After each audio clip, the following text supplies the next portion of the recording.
जय हिंद दोस्तों, यह अंतिम यात्रा का काफिला देख रहे हैं। यह आपको बताते चले 22 साल का अग्निवीर जवान शंकर दास का अंतिम यात्रा का काफिला है। यह जवान ट्रेनिंग के दौरान ब्रेन हेमरेज होने से शहीद हो गए। 2 दिसंबर को ट्रेनिंग पूरी करने के बाद 3 दिसंबर को घर आने वाले थे। घर पर स्वागत के लिए पूरी तैयारियां भी हो चुकी थी, लेकिन जवान ट्रेनिंग पूरी होने से 2 दिन पहले ही महाराष्ट्र में शहीद हो गए। कहा जाता है कि मेरे दोस्त, हर किसी के दिल पर एक दास्तान लिख जाऊंगा, जाते जाते मैं जमी को आसमां लिख जाऊंगा। अगर आंख भर के देखा हिंद को तो सरहदों पे खून से हिंदुस्तान लिख जाऊंगा, हिंदुस्तान लिख जाऊंगा। सेना में अग्निवीर की ट्रेनिंग ले रहे बीकानेर के एक जवान की ट्रेनिंग के दौरान ब्रेन हेमरेज होने से शुक्रवार को निधन हो गया।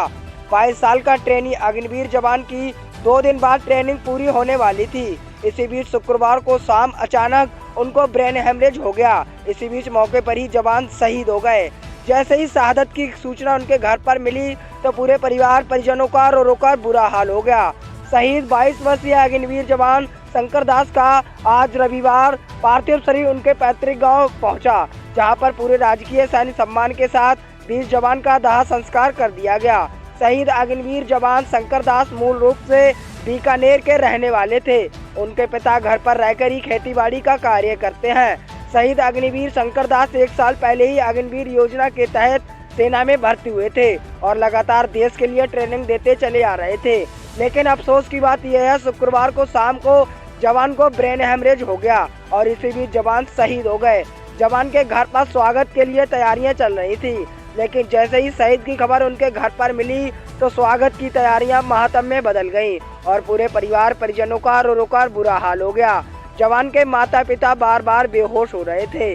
22 वर्षीय अग्निवीर जवान शंकर दास अपने पीछे पूरे परिवार को रोता बिलखता छोड़कर देश के लिए शहीद हो गए। आज शहीद जवान का पार्थिव शरीर सेना के विशेष वाहन से सड़क मार्ग होते हुए इनके पैतृक गांव लाया गया, जहां पर पूरे राजकीय सैन्य सम्मान के साथ वीर जवान का दाह संस्कार कर दिया गया और सभी ने नम आंखों से वीर जवान को अंतिम विदाई दी। यह दृश्य देख वहां पर खड़े सभी लोगों की आंख नम हो गई। सच में दोस्तों, जब कोई फौजी जवान देश के लिए सरहद पर शहीद होते हैं तो दिल नहीं, आत्मा भी तड़प तड़प कर रोती है। बाकी दोस्तों, मैं भगवान से बस यही दुआ करता हूँ कि भगवान ऐसे वीर जवान की आत्मा को सुख शांति प्रदान करे और ऐसे में इनके घर वालों को दुख सहन करने की क्षमता दे। दोस्तों, शहीद अग्निवीर शंकर दास के लिए आपको जरा सा भी रिस्पेक्ट हो तो कमेंट में जय हिंद जरूर लिखें। मिलते हैं एक नेक्स्ट वीडियो नेक्स्ट अपडेट के साथ। तब तक के लिए जय हिंद, वंदे मातरम दोस्तों।